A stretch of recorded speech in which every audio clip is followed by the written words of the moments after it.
ചേച്ചി വിശക്കുണ്ട്, 2 ദിവസമായി കഴിച്ചിട്ട്. അതിനിപ്പോ എന്നെ പിടിച്ചു തിന്നോ? അതല്ല ചേച്ചി, പൈസ വല്ലതും തരാണെങ്കിൽ എന്തെങ്കിലും കഴിക്കായിരുന്നു. ഓ പാവം, അമ്മ പറഞ്ഞിട്ടുണ്ട് നല്ലത് ചെയ്താൽ നല്ലത് കിട്ടുന്നു.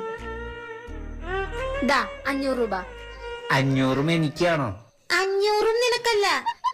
ഭക്ഷണം കഴിച്ചിട്ട് ബാക്കി പൈസ എനിക്ക് ഇങ്ങോട്ട് കൊണ്ടുവന്ന് തരണം. ഞാൻ അവിടെ തന്നെ ഉണ്ടാവും, കൊണ്ടുവന്ന് തരില്ലേ?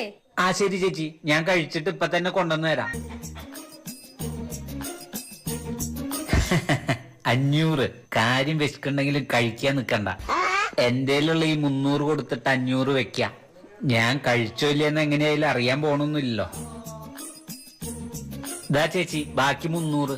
ആ, ഭക്ഷണം കഴിച്ചോ? ഭക്ഷണം കഴിച്ചു. വയറ് നിറഞ്ഞോ? വയറ് നിറഞ്ഞു. കണ്ട ചേട്ടാ, നല്ലത് ചെയ്തവർക്ക് നല്ലത് തിരികെ കിട്ടും. എന്റെ കയ്യിലുണ്ടായിരുന്ന 500 നോട്ട് കള്ളനോട്ടായിരുന്നു, അതാരും എടുക്കണ്ടായിരുന്നില്ല. ഇപ്പൊ ആ പൈസ കൊണ്ട് ചേട്ടന്റെ വയറ് നിറഞ്ഞു.